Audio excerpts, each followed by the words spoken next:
Welcome back, YouTubers, to another Q&A with us, the British Fist. Coaching. I am the extremely chilled Mr. Parkin. This is the extremely chilly NJ. What's up? If you want to ask us some questions, please put them down in that comment section below. And you know the drill. Make sure you contact us if you want in the links in the description box below. Yeah, I thought I'd give you a little bit of time to say that because I think you've missed doing that, to be honest. I just want to dive straight in. Dive straight in, we will, with Robert Hernandez. How do you feel about Hulk Hogan being removed from the WWE? It looks like the Benoit Problem again. We kind of touched on this in the last Q&A, but it was more broad related to the controversy. Being removed from WWE, in my opinion, was a big overreaction from the WWE, in my opinion. I can, like I said in the last Q&A, I could kind of understand why they did it from a PR point of view. But there was just no way they were ever going to erase Hulk Hogan from a history which pretty much for 10 years was Hulk Hogan. You were never going to be able to do that. I think this, going as far as it did, for some reason, it's affected fans' point of view as well. The amount of people that turned on Hogan as soon as this came out. I could see why, because obviously it was quite dramatic on how much emphasis he put on that word and the story behind it, but so many people gone against it. They're going with, the same thing with Benoit, like you said. They're going against Benoit, they're going against Hogan, and I think this is, it depends how you want to see it. Rightfully so what they did, or wow, they've gone too far removing Hogan. I don't think it's necessarily the Benoit Problem again. I think the Benoit Problem really shook up wrestling, and it really they put the focus back on drugs. And I think I think the Benoit Problem was one of many reasons, including Linda's Senate campaign, as to why WWE changed their direction from that point onwards. So I think the Benoit Problem is much more of a bigger deal than the Hulk Hogan controversy. You don't see the Hulk Hogan controversy changing the way WWE are, do you? So it's not like they're pushing. It's not like they're pushing more black wrestlers or anything now, is it? Just my trying to say. Who is your least favorite wrestler? Easy one for NJ. Go on. Say it. John frickin' Cena. That's his full name, is it? Alex Felix, whatever his name is. John Felix Anthony Cena, apparently. As for me, at the moment I don't really have one because I don't really watch the product, but there was times when I used to really hate Heath Slater for some reason. Randy Orton on those days. Yeah, I used to hate Randy Orton. That was kind of a gimmick thing, really, more than Randy. I mean, once he started putting a few people over, I gained a bit more respect for the guy. In TNA, never really enjoyed Robbie E at all. I think Eric Young was the same. I never really, and it's maybe because I'm more of a serious wrestling fan at the time. I didn't really enjoy Robbie E that much. Aces and Eights were horrible. That's a group, but that counts. That can't really think of anyone else. Yeah. Make your own commentary team for both Raw and SmackDown. 3 each can be the same crew if you want. I think Raw, you kind of have to have Michael Cole because he's the voice of the WWE. You have Michael Cole, and okay. I don't really want to answer this question because I don't think there's a good answer. What commentators do they have really that you could put in as a team? Apart from Jerry Lawler, Michael Cole, and the standard commentary team that you have, who else can you put in there? There is one person who I would love to, but it's not really fitting in. I would love, because due to his part-time advocate, Paul Heyman. Yes! Paul Heyman, yeah, he would be pretty good on commentary, actually, but it's never going to happen. No. So I just don't really see how I can answer that. I can't give you a good answer there, I'm afraid. I really can't. Afro Thunder. Do you guys think the WWE World Heavyweight Championship would look better with the world map behind the big WWE logo, kind of like the Attitude Era Winged Eagle belt? I'm not too fussed on the presentation and the aesthetics of the belt.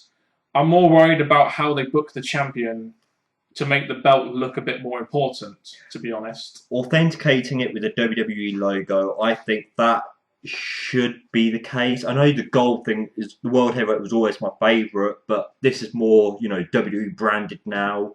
But yes, I think the importance is it could be pink, but it's just depending on how they book the guy holding the pink belt. Which is harder to do? Beat Cena clean 3 times in a row, or beating Undertaker's WrestleMania streak. Oh, Definitely Cena 3 times in a row, because Brock Lesnar ended the Undertaker's WrestleMania streak, but there's no way Brock Lesnar could beat John Cena clean 3 times in a row. Not going to happen. you know, I'd say, yeah, it's going to be beating John Cena because that day, I'm not sure if or when it's going to happen.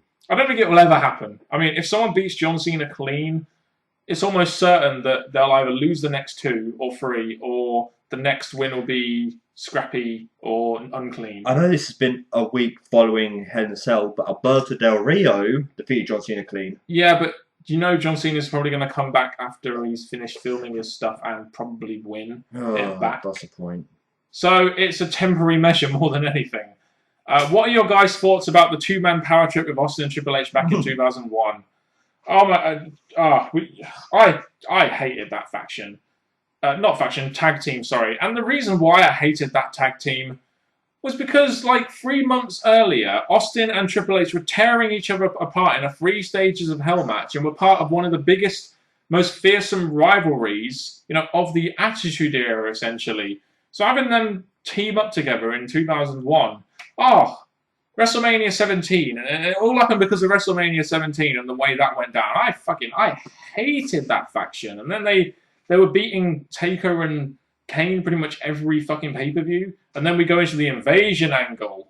Because, Triple H got injured then. And I just never, ever, ever was a massive fan of the 2-man power trip. Fuck that. As much as you'd expect, me to compliment and worship the ground Triple H walks on, as much as I love the heel work, I think with Austin, I never really saw him as a tag team partner to anyone. No. So to put him against with someone who praised himself being the best there is, or the top guy, as well as Austin, I didn't feel that their tag team was going to work from the beginning. Dustin Nunn. Do you think Chris Benoit's eldest son, David Benoit, has what it takes to become a WWE wrestler, or do you think it will never happen? Well, I've never seen the guy's work, so I don't know how good of a wrestler he is. Secondly, he's always going to have his dad's history, on his books. So based on that alone, I don't think he'll have what it takes to become a WWE wrestler at all.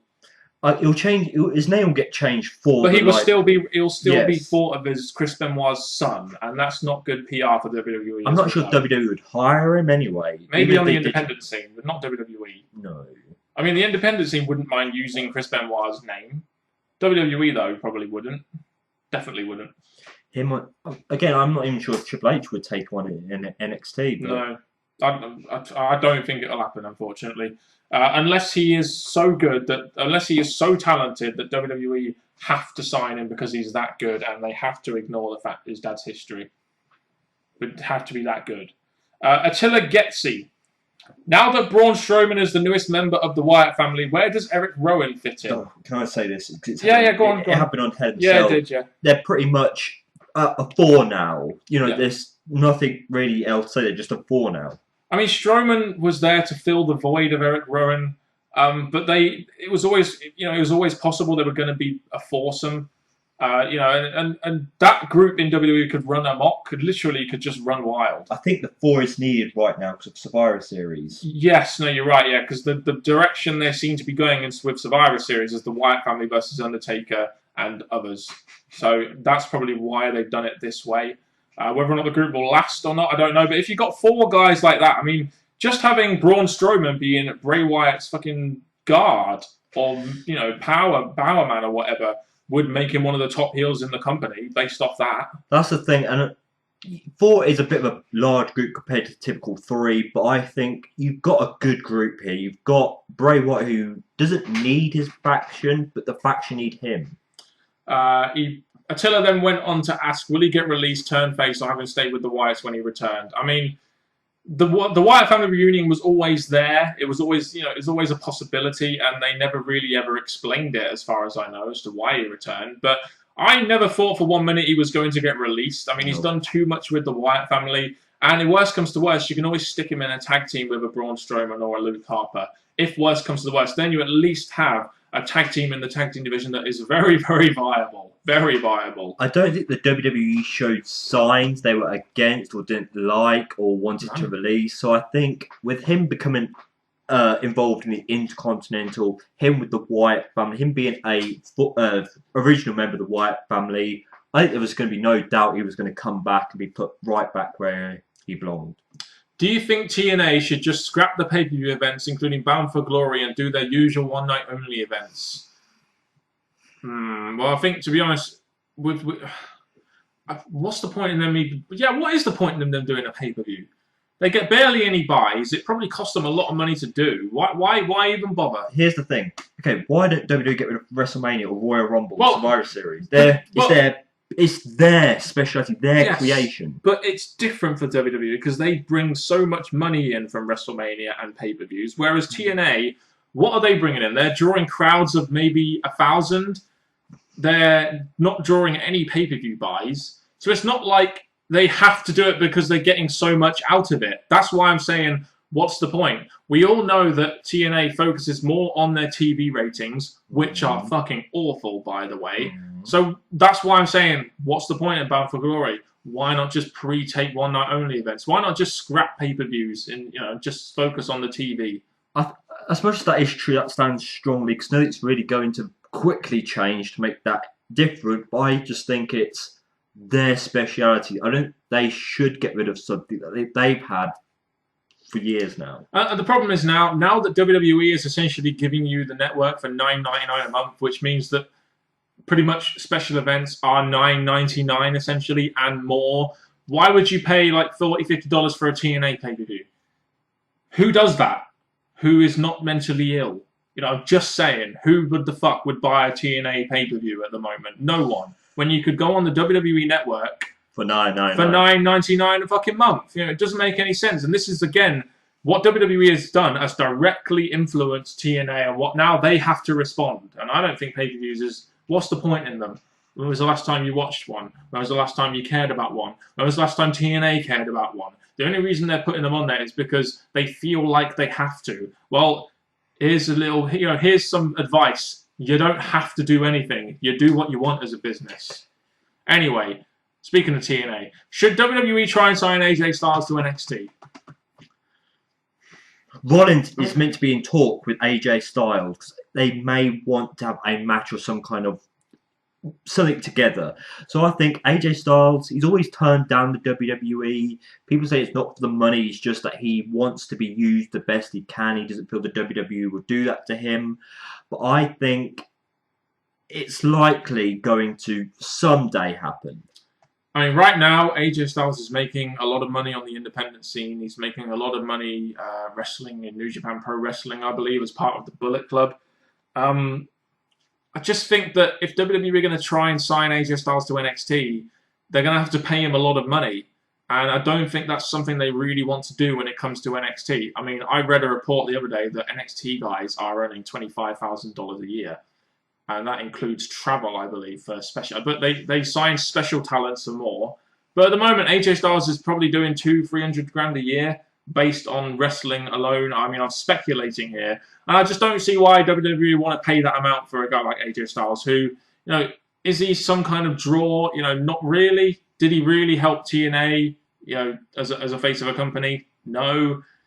I just don't think he'd be a good fit for WWE. And for a fact that WWE would never, ever push him in the right way. They would never, ever, ever make him a star. So if I was AJ Styles, I'd say no. But if the tweets and reports are correct about Rollins wanting to face AJ within the company, wouldn't that be a sign of something big? Since when has Rollins had any push in the WWE? I mean, I know he's WWE champion, but he's not like John Cena where he can demand stuff.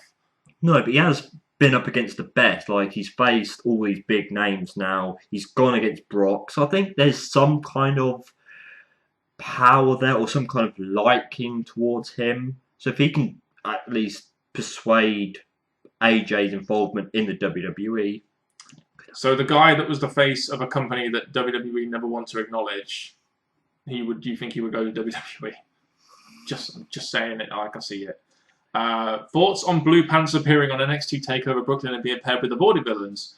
A good pairing, in my opinion. I mean, Blue Pants was, while Leva Bates is a half decent wrestler, it's more about the comedy, it's more about the character, it's more about what she does as opposed to what she does in the ring. And I think that's kind of the same with the Vaudevillain. So in my opinion, they were a very good fit. I'm not sure how long they would have done that for. I'm not really sure what Leva Bates is, what she's doing with the company now. She's still with WWE. So, but I mean, I think at the time it worked. Definitely. Thoughts on Greg Valentine's sexist comments about the Divas? I did read about this. I'm trying to think exactly what he said. I can't really remember. I think he said something along the lines of women shouldn't be wrestling in the WWE, or they shouldn't be part yes, of the... no, I remember. Yeah. You remember? What an idiot. I think the fact is that, not nowadays, but in the past, the women have been, a big part of the WWF going into early WWE. And I think to suddenly bash them, maybe because of how they are now, I'm not sure the full extent of what he said. But if he's talking about how they are now, that's not their fault. It's if they're wanting to come into the WWE to wrestle, Vince is allowing it. I really don't know where he's coming from. No, it just screams to me as a desperate plea for attention, and a desperate plea for press. But overall, yeah, that was stupid. I don't know why he even bothered saying that. Robert Hernandez, with Kane's new injury, do you think it's time for him to retire or have one last good story? I think if the Undertaker streak was still alive, I would have him be the last one I would have one last feud to retire Kane at Mania. I mean, Glenn Jacobs has been with the company now for 20 years. He's getting near to 50, I believe. The Kane character has kind of got to the point where, what can you really do with it now? Really, are people that interested in it? I'm not really understand why he keeps getting pushes on TV. I don't know why. But if, with this injury he did get, I think it would be time for him to retire soon. But someone like Kane, who's going to be a Hall of Famer one day, I think should go out in a big way. I think going over Hell in a Cell, the injury's gone now. It's looked past. It's finished. I think he can still go in the ring. He's not slow like the Big Show. He's not lost. Well, he has lost many matches. But I think the fact he's still a good worker in the ring. I still think, even though Kane's character has been damaged over the years, I think it could be time to write him off or give him a big moment to finish on. But at the same time, I think using him when needed, maybe not full-time stuff, may be the way to go, just because I think he could still go. But not as a main event. No. Let's make this match with Rollins the last time he main events. Not, is involved in a big storyline, please. Dustin Nunn. We'll end the Q&A on this question. Do you think that CM Punk should be inducted into the Hall of Fame? And to answer that question, we really have to look back at his career in WWE. Is he a massive part of WWE's history to the point where they have to induct him into the Hall of Fame? Because I don't think WWE will. I don't think they will induct him into the Hall of Fame. I think he should be inducted into the Hall of Fame, perhaps. Perhaps, I said, they're not definitely. But they won't do it because we all know what's going on between the WWE and CM Punk and the hatred they have for each other now. This question, I'm struggling because I have been thinking about this because he came into the company, likable character, got pushed, got to the main event, had a long title reign, faced the Undertaker. So he's had things that's made him look like he's been involved quite strongly with the WWE.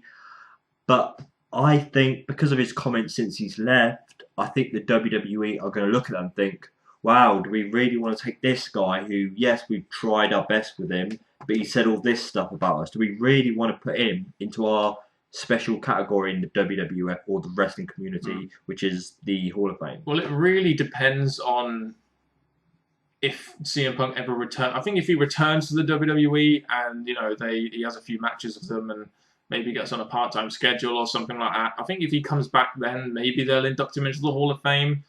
But if it stays like this, which it looks like it's going to, then I don't think CM Punk will be. But I think he's one of those guys that, potentially should be in the Hall of Fame. But I just know it's not going to happen. So I'm not going to get my hopes up about it.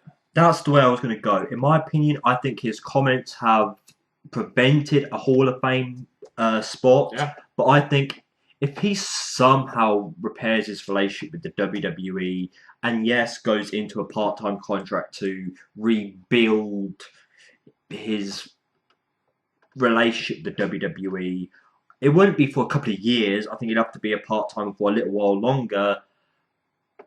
Maybe could do it, but right now, no. No way. Anyway, that's been another Q&A with us, the British Fist. Ka-ching! And we were double ka-ching. Bloody hell, that's a rarity. Save that for the special occasions, NJ. Okay. And yeah, keep asking us questions, please, in the comment section below. We'll be here same time next week to answer some more questions. And from Mr. Parkin and NJ, who could have been the next big thing. Thank you very much for watching, and goodbye.